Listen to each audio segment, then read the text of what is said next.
1년 중에 가장 큰 명절 두 개가 이제 우리는 추석과 설인데, 그때마다 이제 얘기하는 게 예전에는 많이 실제 그렇기도 했고요. 음식해서 나눠 먹기도 하고, 골목 사는 이웃들끼리, 그죠? 이것저것 나눠 먹기도 하고, 서로 아이들 용돈 주기도 하고, 그랬죠. 제가 어렸을 때도 동네에 코끼리 슈퍼라고 하나 있었는데, 명절 때 가면 1+1 정도 뭐 비슷한 뭐는 했던 것 같아요. 그냥 동네, 어차피 맨날 동네 오는 사람들이 오니까, 특히 애들한테는, 그죠? 좀 싸게 덤으로 뭐 하나 주기도 하고 그렇게 했던 것 같습니다. 그래서 명절 되면 좀 소외되고 약자들을 돌보자, 그죠? 그런 얘기들을 많이 하죠.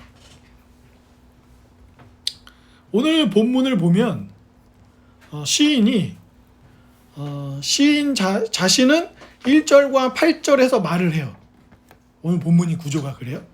나머지 2절에서 7절은 뭡니까? 2절에서 7절은 하나님이 하시는 말씀이에요. 시인이 얘기하는 게 아니고, 그죠? 기도하고 하는 시인이 하는 얘기가 아니고 2절에서 7절은 하나님이 하시는 말씀입니다. 맨 앞과 맨 뒤만 시인이 하는 얘기예요. 다른 신들, 존재하지 않지만 사람들이 거짓으로 섬기는 다른 우상들에 대한 하나님의 심판에 대한 내용이 하나님께서 2절부터 7절까지 말씀하고 계십니다. 그래서 2절부터 4절은 하나님이 지적하시는 문제들이에요. 그죠? 불공평한 판단, 소외되고 약한 대표적인 고아와 과부, 이런 사람들을 돌보지 않고 그들을 그들에게 제대로 된 판단을 내리지 않는 것, 이런 얘기를 2절부터 4절에 하고 있습니다. 5절은 뭡니까? 지적하고 있는 신들의 실패. 그죠? 사람들이 따른다고 말하지만 그 신들이 왜 실패하는지, 단순히 부족한 것이 아니라 자신들이 하도록 부여받은 일을 하지 못하는 것. 그 실패로 세상에 문제가 되고 있는 것들을 지적하고 있습니다. 그리고 8절은 시인의 간구예요. 시인의 기도입니다. 그래서 뭐라고 얘기합니까? 하나님 일어나셔서 세상을 심판해 주십시오. 모든 것이 주님 것입니다. 라고 간구를 하면서 끝나고 있어요. 본문 안에 약자들에 대한 보호의 문제가 강력하게 다뤄지고 있습니다. 도움을 받지 못하고 자신들을 오히려 악용하려는 악인들과 싸울 수단도 없는 약자들이에요. 그래서 본문에는 누가 나옵니까? 가난한 자들, 고아, 과부, 나그네와 같은 이들이죠. 구약에서 대표적으로 보호받아야 된다고 거론되는 이들이잖아요. 가난하고 고아이고, 그러니까 고아, 과부가 대부분 가난한 사람들이고요. 성인 남자가 집이 없다는 건 보호받을 수 없고 생계를 유지할 수 없다는 거니까. 그래서 가난한 자의 대표격인 고아, 과부, 나그네, 떠도는 이들, 이들은 늘 구약 성경에서 대표적으로 보호받아야 되는 자들로 거론이 됩니다. 근데 이들을 돌보지 않는 세상의 구조와 내용들, 그리고 거기에 책임 있는 사람들이 있잖아요. 그래서 여기서 심판의 대상으로 거론되고 있는, 질책당하고 있는 신들, 이건 누굽니까? 단어상으로 보면 엘로힘이라는 단어로 언급되는 표현들이 있어요. 출애굽기 12장 12절을 비롯해서 영적인 존재들을 언급할 때도 이 엘로힘이라는 단어가 쓰입니다. 그래서 원어 가지고 장난치는 사람들이 자꾸 있는데, 엘로힘은 구약에서 누구를 이야기하기도 합니까? 하나님을 이야기하기도 해요. 근데 문맥이 중요한 거예요. 문맥. 그죠? 문맥이 중요합니다. 문맥에서 어떻게 사용되었는가에 따라서 하나님일 수도 있고 다른 대상을 가리킬 수도 있습니다. 그래서 여기서 신들이란 내용들을 우리가 몇 가지로 좀 생각해 볼 수 있는데, 이스라엘 중에 흔히 발견되던 통치자나 재판관들을 언급할 때 이 단어를 쓰기도 했어요. 그렇죠? 사무엘상 8장이나 이사야서 1장, 예레미야 21장, 에스겔 34장, 또 미가 3장 등의 이 언급들이 나와요. 신들로 표현되어지는 통치자, 재판관들. 그러니까 뭐 사사기에 나오는 사사들이라든가 왕들이라든가 어떤 무거운 책임을 맡고 있는 사람들. 그래서 이들에게는 특별히 구약을 보면 약자들을 돌보아야 한다는 강력한 의무가 요구돼요. 이들에게. 그렇죠? 그래서 그것이 제대로 이루어지지 않았을 때 하나님께서 말씀과 징계를 하시거든요. 그렇죠? 그래서 이스라엘이 하나님을 믿는 하나님의 백성들로서 이 사람들이 건강한 삶을 살고 있냐, 그렇지 못하냐의 판별 기준이 뭐예요? 중요한 판별 기준이? 머리 쥐뜯지 마시고요. 판별 기준이 뭡니까? 과연 고아와 과부, 나그네와 같은 이들을 잘 보살피고 있는가? 요즘 우리도 선진국이라고 얘기할 때 선진국은 어떤 나라예요? 자꾸 이상한 얘기하는 분들이 있어요. 자기가 노력을 안 하고 놀기만 해가지고 못 먹고 사람들을 왜 자꾸 나라에서 돈을 줘서 먹여 살게? 멍청한 소리예요. 멍청한 소리. 왜? 그런 사람들도 일할 수 있는 터전을 계속 마련해주고 실패에도 일어날 수 있도록 해줘야 그 사람들이 노는 인구가 되는 게 아니라 사회에 기여를 하게 되잖아요. 그죠? 근데 그 기여가 훨씬 크단 말이에요. 그 금액이. 근데 사람들은 자꾸 왜 가난한 사람들 도와주냐고, 왜 복지에 돈을 다 쓰려고 하냐고, 그럼 나라가 망한다. 멍청한 소리 자꾸 하는데 그거야말로 멍청한 소리예요. 그 기득권을 가지고 있는 바보 같은 사람들. 워렌 버핏 같은 세계 주식 부자 같은 사람이 제일 먼저 미국에서 기본소득을 주장했어요. 기본소득이 뭐예요? 일하지 않더라도 그 나라 국민이라면 기본적으로 어느 정도의 소득을 줘서 소비하게 하자는 거예요. 왜? 우린 자본주의인데 사람이 소득이 없어지면 물건을 구매를 안 해요. 그럼 물건을 구매를 안 하면 기업들이 생산하는 물건을 누가 사요?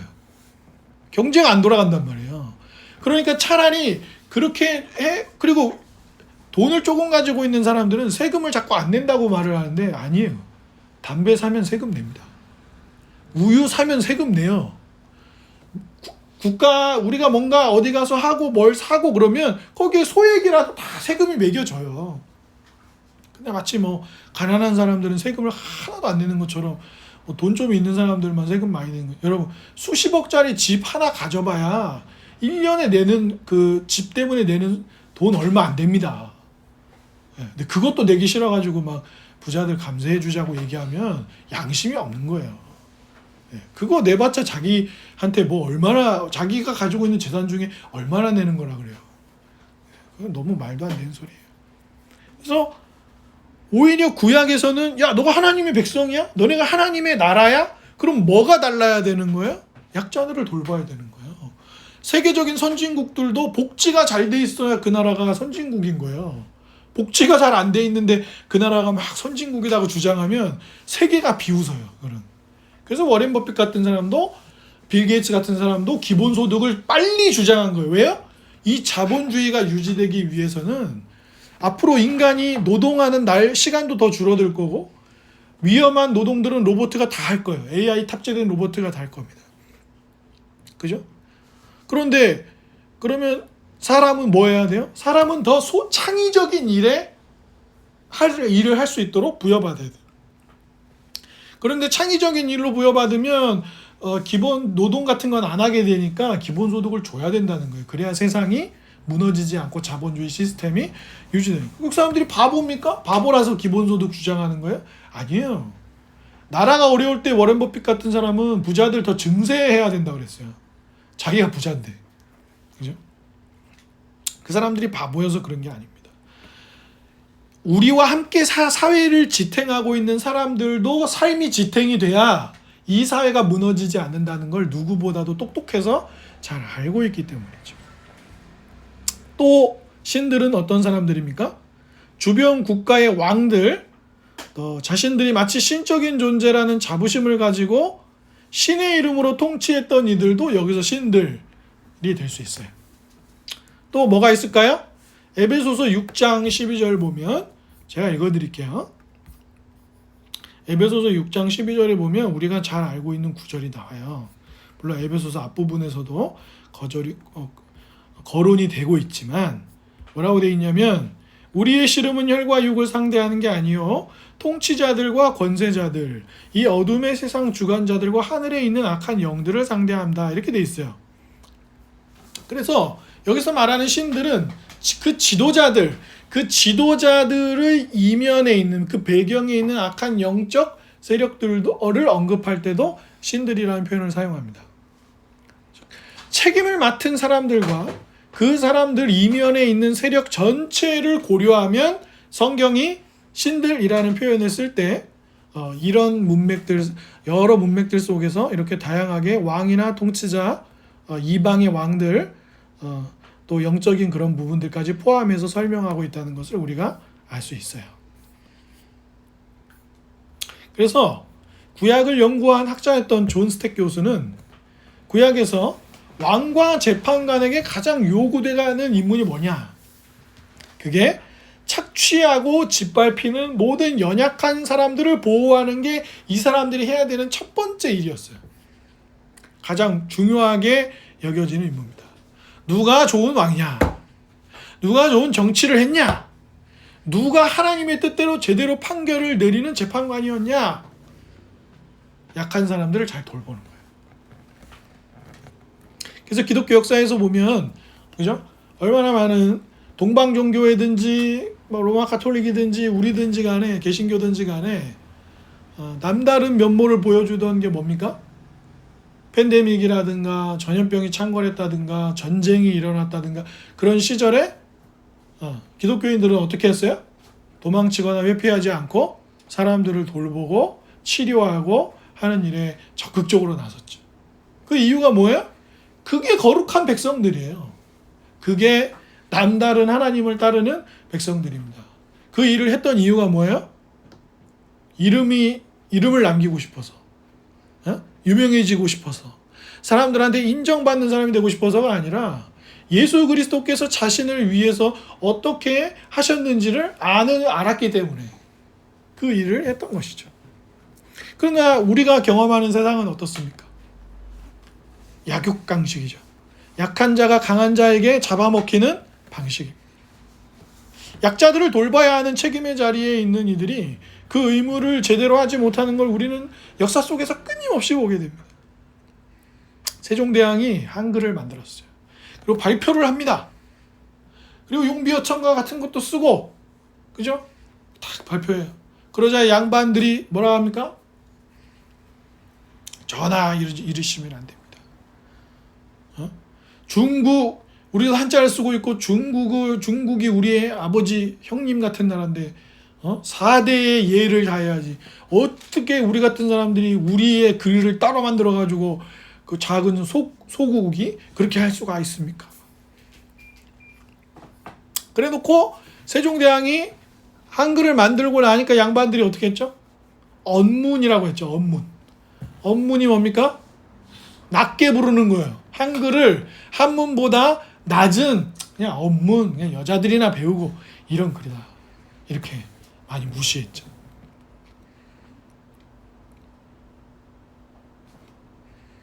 약자들을 돌봐야 하는 사람들이 그렇지 않는 거예요. 세종대왕은 우리 말하고 한자하고 안 맞잖아. 그죠?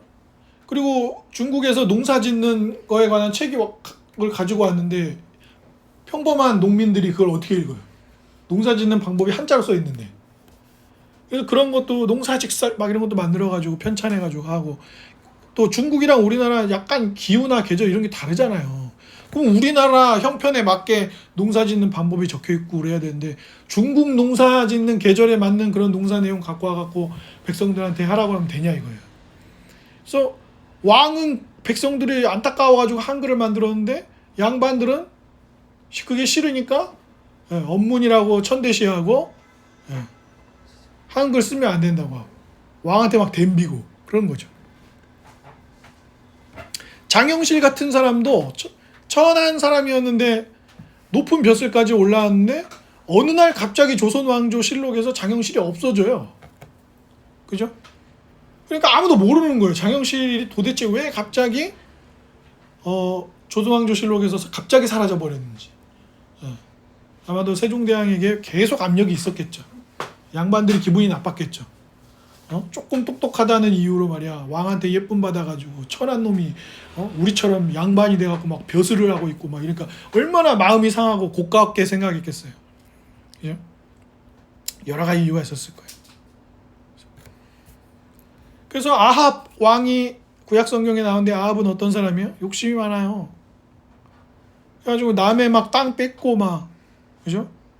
부인 이세벨하고 합작해가지고 막 사람을 죽여가지고 땅을 뺏고 막 그러잖아요.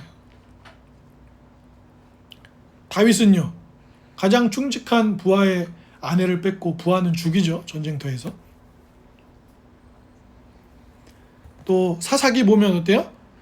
지나가는 나그네를 막 성추행하고 성폭행하고 죽이고 하는 일들이 벌어지죠. 서로가 서로를 경쟁 대상과 이겨야 되는 대상, 극복하고 위에 서야 되는 대상으로 이해하고 그 경쟁에서 이겨야만 내가 좀 더 괜찮은 사람, 성공한 사람이 되는 구조를 우리가 이미 경험하고 있습니다. 이러한 구조를 만들어내는 것이 인간의 비참함입니다. 수많은 신들이라는 이름으로 자행되어지는 약자를 향한 핍박들, 매우 심각한 문제입니다.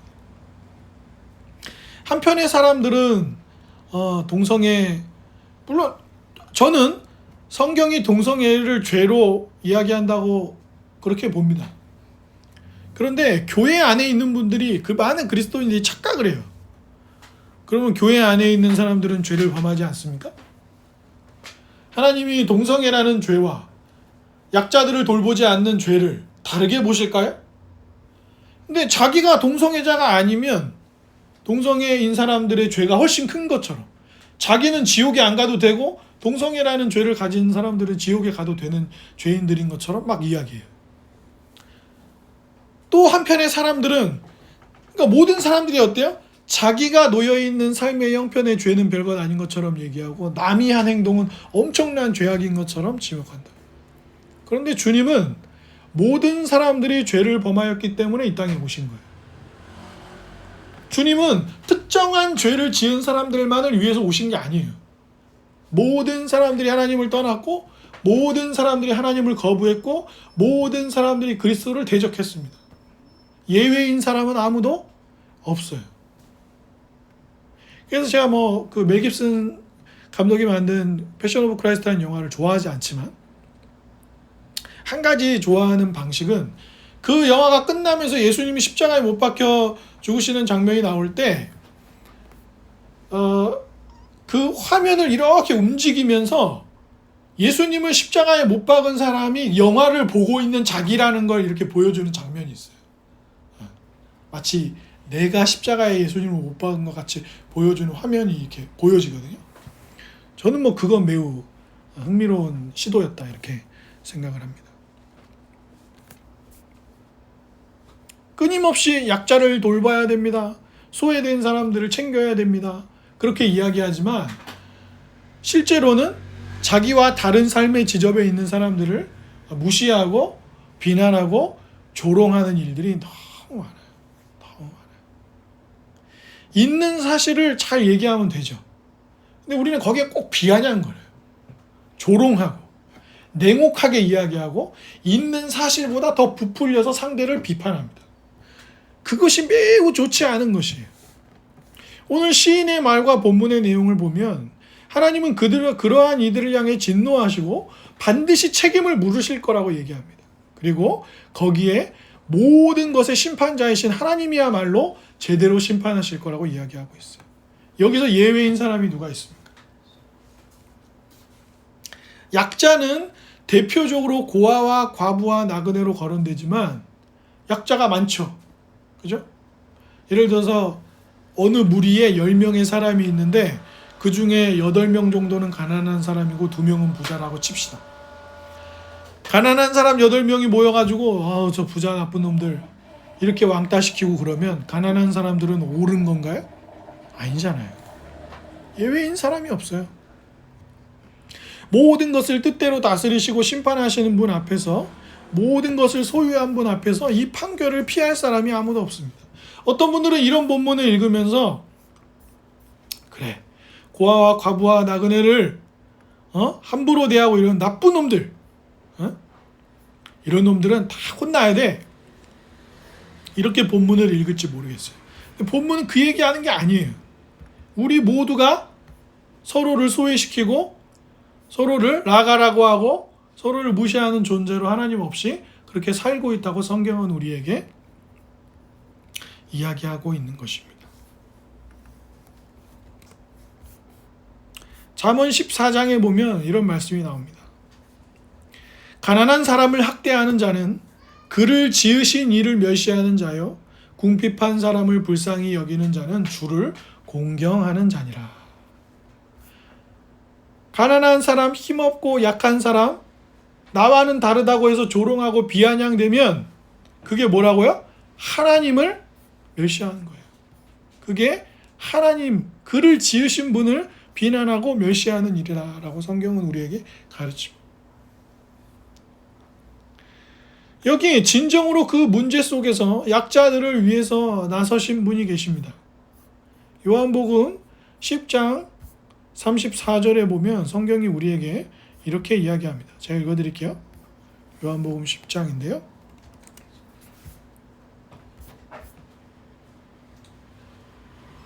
34절에 이렇게 되어 있어요. 예수께서 이르시되 너희 율법에 기록된 바 내가 너희를 신이라 하였노라 하지 아니하였느냐? 예수님이 말씀하신 내용입니다. 하나님과 동등되신 분, 그러나 사람으로서 이 비참함을 깨고 새롭게 하시는 분이 누구예요? 바로 주님이십니다. 주님이세요. 하나님의 말씀을 듣고 받은 사람들조차 신이라 하였거든 하물며 하나님께서 구원자로 이 땅에 보내신 나야말로 그리고 나를 비난하고 나를 자꾸 책잡으려고 하고 하는 너희들이야말로 신성 모독이 아니냐라고 하시는 문맥에서 하셨던 말씀이에요.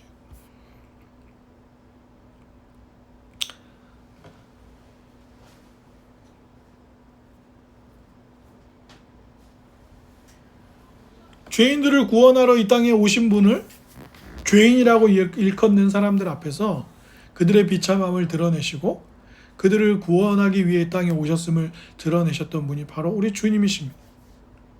사도행전 초기를 보면 자기 재산을 다 팔아서 사도들에게 가져다 주고 서로 나누는 내용들이 나옵니다.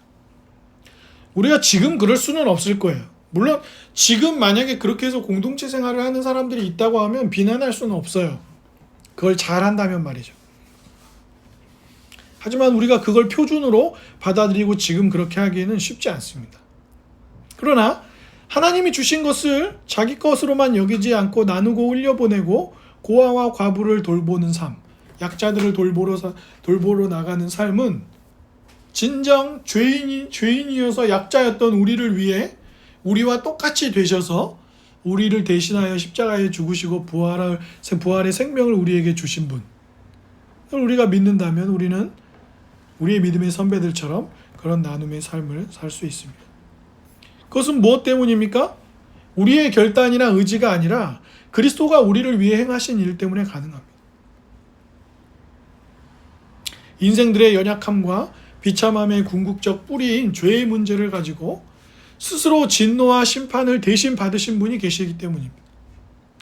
부활의 영광으로 그 죄의 문제를 씻으시고 우리를 생명으로 이끄시어 하나님의 임재를 누리며 이제 하나님 앞에서 의롭다 여김을 받게 하시는 분 때문입니다. 스스로 십자가에 달려 죽으신 가장 비천한 인간이 되신 분 때문에 우리가 우리의 이웃들과 나누는 삶을 사는 시작이 가능해지는 것입니다. 단순히 마음이 아프고 양심이 찔려서가 아니라 그것으로부터 살려서 새롭게 하시는 분, 우리를 더 이상 서로를 소외시키고 서로를 왕따시키고 서로 죄 아래 있으면서도 서로를 부시기에 혈안이 되어 있는 약육강식의 삶을 사는, 그러면서 서로 나쁜 놈이라고 손가락질하고 서로 틀렸다고 이야기하는 삶에 두지 않으시고 형제로 자매로 그리스도와의 한몸된 지체로 받아들이고, 믿지 않는 이들조차 하나님이 지으신 부서져 있지만 그 형상으로 인정하고 존귀히 여길 수 있는 사람들, 자신의 시간을 쓰고 자신에게 주어진 것을 나눌 수 있는 사람들은 바로 그 은혜 가운데 사는 사람들입니다. 우리 야고보서 2장 한번 같이 읽어보도록 하겠습니다. 신약성경 야고보서 2장 14절에서 17절 말씀입니다.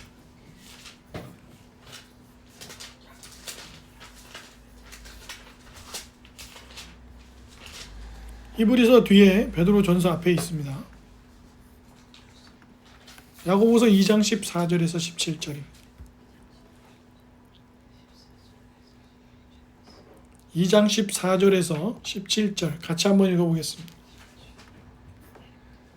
내 형제들아, 만일 사람이 믿음이 있노라 하고 행함이 없으면 무슨 유익이 있으리요? 그 믿음이 능히 자기를 구원하겠느냐? 만일 형제나 자매가 헐벗고 일용할 양식이 없는데 너희 중에 누구든지 그에게 이르되 평안히 가라, 덥게 하라, 배부르게 하라 하며 그 몸에 쓸 것을 주지 아니하면 무슨 유익이 있으리요? 이와 같이 행함이 없는 믿음은 그 자체가 죽은 것이라. 믿음을 주장하는 사람들이 있습니다. 나는 예수님을 믿습니다. 나는 구원을 받을 것입니다. 이미 하나님 나라의 복을 누리고 있습니다. 하나님이 내 삶에 함께 계십니다. 나는 성령 충만함을 받았습니다. 나는 어제 기도 1시간 했습니다. 어제도 성경을 읽었고 오늘도 성경을 읽었고 지난주 예배도 안 빠졌고 이번 주 예배도 안 빠졌고 나는 직분을 가지고 있습니다. 나는 집사입니다. 나는 장로입니다. 우리 교회 건축할 때 내가 1,000만 원 내놨습니다. 몇 억을 내놨습니다. 내가 15년째 새벽 예배를 빠지지 않고 나오고 있습니다. 내가 지난주에 목사님 밥을 사드렸고 이번 주에는 커피를 사줬습니다. 내가 지난주에 수련회 갔다 왔습니다. 비전 트립을 갔다 왔습니다. 선교사님을 도왔습니다. 그런데 누군가가 아직 주님을 몰라서 주님 없는 어떤 발언을 하면 더러운 죄인들 막 이러고, 다른 믿음의 형태를 가진 사람들을 쉽게 판단하고 비난하고 조롱하고 비아냥대고 놀리고 무리를 이루어서 그것을 힘으로 삼아서 누군가를 공격하고 그러면서 살면 뭐라고요? 그 믿음은 그 자체가 죽은 거라고. 죽은 거. 가짜입니다. 진짜 믿음은 뭡니까? 존중히 여기는 겁니다. 진짜 믿음은 겸손한 것입니다. 타 종교를 가졌다고, 다른 종교를 이야기한다고, 가르침을 이야기한다고 비난하고 조롱하고 손가락질하고 비웃는 것이 아니라 존귀히 여기는 것입니다. 존중하는 것입니다. 겸손하게 듣는 것입니다. 그러면서도 그리스도의 사랑을 흘려보내는 것입니다. 때로는 내가 나의 믿음의 삶을 신학적으로, 철학적으로, 논리적으로, 과학적으로 다 설명 못합니다. 내가 몰라서 그럴 수도 있습니다. 하지만 나의 말과 행동, 내 삶의 태도는 고스란히 전해지는 것입니다. 여러분 그거 아십니까? 말보다 말할 때 그 사람의 표정, 그 사람의 눈썹 움직임, 그 사람의 느낌, 분위기, 제스처, 이런 게 70%예요. 사람들은 내 말만 듣는 것이 아니라 내가 말할 때 내 행동, 내 삶의 양식, 그 사람에게 뿜어져 나오는 에너지, 이 모든 70%로 훨씬 더 영향을 많이 받는다. 그래서 자녀들이 성장하면 부모님의 단점, 약점이 이제 보이기 시작하거든요. 그러면 이제 자기들끼리, 친구들끼리 모여서 뭐라 합니까? 우리 아빠가 나한테 이렇게 말했어. 자기도 잘 못 지키면서.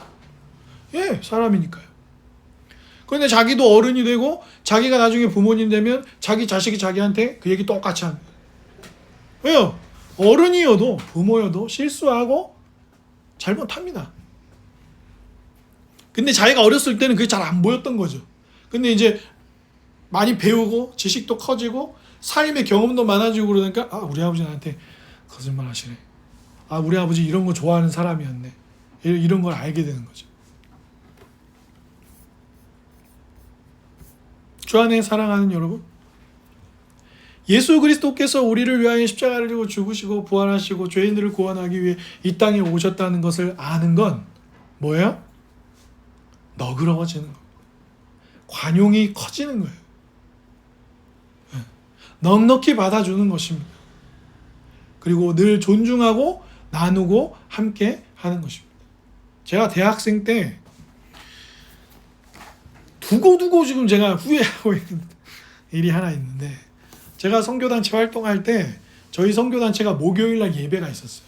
대부분의 선교단체들이 뭐 IVP든지 뭐 IVF든지 뭐 예수전도단이든지 뭐 UBF든지 다 그 대학생 선교단체들이 주중에 모임 같은 걸 하잖아요. 성경 공부도 하고. 저희는 목요일날 예배가 있었어요. 목요일날 예배를 끝나고 저녁을 학교 언덕 밑에 있는 어떤 분식집 같은 데서 했어요. 꼭 거의 대부분 거기에 갔어요. 음식도 싸고 뭐 저희들한테 서비스도 많이 해주시고 그래가지고. 그리고 제가 그 식당 그 어머님하고 되게 친하게 지냈어요. 근데 어느 날 이제 그 아는 선배들이 그 식당 주인분이 뭐 이단이나 사이비랑 좀 관계가 있다 이런 소문이 좀 났어요. 그래서 어느 날부터 이제 그 식당을 안 가게 됐어요. 그리고 이제 시간이 지나서 사실은 그게 팩트인지 그게 그분이 정말 관계가 있는 건지 아닌지도 확인이 안 됐어요. 그래서 제가 얼마나 후회를 했는지 몰라요. 왜냐면 제 전화번호도 냉장고에 적어놓으시고 오늘은 밥 먹으러 오는지 안 오는지 전화도 해주시고, 가면 맨날 계란 후라이도 막 공짜로 해주시고 막 이랬는데, 그런 걸로 제가 인연을 저버렸으니까 거기에 대한 후회가 있습니다. 얼마나 얄팍해요, 대학생 어린 나이. 이단 사임이면 좀 어때요? 우리가 가서 계속 잘 지냈으면 만약에 그게 확실한 얘기였어도 예수 믿는 사람들 진짜 믿은 가해사 좀 다르네 하고 기회가 됐을 수도 있는 건데, 일종의 포기하고 그냥 소외시켜버린 거죠. 배제한 거죠. 피한 거죠. 그리지는 마시라. 뭐 우리가 일부러 찾아가야 된다 이런 건 아니어도 그 갖고 있던 것들, 삶의 내용들을 잃어버리면 안 되는 거죠. 사랑하는 여러분, 우리 명절 맞이했습니다. 가족들 만나고 친인척들도 만나고 전화로 안부를 물을 수도 있고 또 우리 이웃들도 만날 수 있습니다. 명절이어서가 아니라 예수 그리스도께서 우리를 위해, 우리 너무 잘 알잖아요. 예수님 날 구원하기 위해 이 땅에 오셨다. 사람이 되셨다. 모진 고난을 받으셨다. 십자가에 죽으셨다. 그리고 부활하셔서 생명을 주셔서 하나님과 끊어져 있던 관계를 회복하게 하셔서 내가 사람이 떡으로만 사는 게 아니라 그분으로부터 나오는 말씀과 은혜로 산다. 이거 아시잖아요. 근데 그런 단편적 지식 속에도 그 알미 우리 안에 있다면 뭐예요? 너그러워지는 거예요. 품이 넉넉해지는 것입니다. 공격적인 말투를 좀 줄이는 거예요. 이해해주고 끌어안아주고 품을 넓게 가져가고 넉넉히 받아주고, 내가 다 이해하지 못하는 건 다음에 알려줄게. 아는 사람 소개해줄게. 책도 소개해주고. 그래서 넉넉히 받아주는 삶을 사는 거죠. 그 관계들이 오히려 믿음을 받아들이게 하는 거예요. 제가 아는 분 중에도 지식인이 계신데 자기랑 잘 사귀고 있는 어떤 교수님이 자기랑 잘 지내니까 자기는 자기랑 잘 지낸다고 생각하니까 그 사람도 무신론자다. 이 사람도 당연히 종교를 안 가지고 있겠거니 한 거예요. 나중에 알고 보니까 자기랑 친하게 지냈던 교수님이 교회 집사야. 그러니까 오히려 자기랑 잘 지냈잖아요. 그러니까 이분이 물어보는 거예요. 나는 교수님이 당연히 하나님 그런 종교를 안 가질 사람이라고 생각했는데 내가 그런 사람이라 어떻게 하나님을 믿으십니까? 왜 교회 가시게 되셨습니까? 왜 하나님의 존재를 믿으십니까? 왜 도대체 뭐 때문에 그러신 건가요? 물어보는 거예요. 그분이 만약에 그분과의 신뢰 관계가 없었다면 하나님을 왜 믿는지, 하나님이 어떤 분이신지 물어봤을까요? 안 물어봤겠죠. 근데 자기하고 잘 지냈기 때문에 오히려 이분이 물어본 거예요. 하나님이 어떤 분이신지, 어떻게 교회에 가시게 됐는지 이런 걸 궁금해서 물어보게 된 거죠. 소망에 관한 이유를 질문하게 되는 계기들이 생기는 겁니다. 사랑하는 여러분, 솔선수범하고 나누고 돕고 이야기를 들어주고 하십시오. 근데 그걸 할 수 있는 힘이 뭐예요? 주님이 여러분의 기도를 들으십니다. 여러분의 이야기를 들으세요. 그리고 때로 우리가 기도하지 않을 때조차도 주님은 채우리가 뭐가 필요한지, 이면주 자매한테 가장 뭐가 필요한지 아십니다. 여러분, 주님이 때로 야속하시죠? 이런 거 좀 주면 좋겠는데, 이렇게 해주시면 좋겠는데, 아니요. 내가 필요하다고 생각하는 것보다도 주님은 우리에게 뭐가 필요한지 더 잘 아시는 분이에요. 그분이 우리의 이야기를 들어주시고, 그분이 우리와 함께 계시고, 그분이 우리를 죄와 사망에서 건지셔서 우리를 자기 백성 삼으신 것에 대한 믿음을 가지십시오. 그것이 여러분들을 너그럽게 하고 사람들 앞에 겸손하게 넉넉히 받아주는 삶을 살게 할 것입니다. 소외되고 힘없는 분들이 여러분을 통해서 주님에 대해서 알게 되고 도움을 얻고 주님께 오는 소망의 통로가 될 거예요. 그 삶을 살아가십시오. 명절이어서가 아니라 예수님 때문에 그 삶을 살아가십시오. 그리고 여러분이 꾸준히 예수님 앞에 나가서 예수님이 나를 위해 하신 그 일들이 얼마나 구체적으로 나에게 복이 되는지를 다시 확인하십시오. 다른 얘기를 자꾸 듣지 마시고 주님이 여러분을 위해 뭘 하셨는지를 자꾸 들으셔야 돼요. 내 집장만, 부동산, 뭐 주식 이런 얘기를 아침에 일어나면 뭐냐. 그래서 오죽했으면 이찬성 목사님이 자기 교회 설교하시면서 얘기하셨더라고요. 사랑하는 성도 여러분, 아침에 일어나면 아무것도 하지 말고 제발 아침에 일어나면 10초라도 먼저 하나님 앞에 기도하시라고. 왜 그 얘기 하셨겠어요?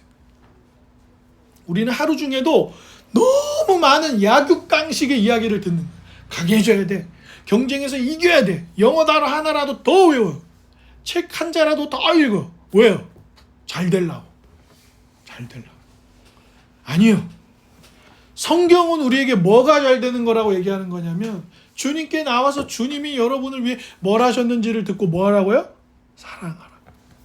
관용하라. 겸손하고 나누고 참고 견디어주라는 것입니다.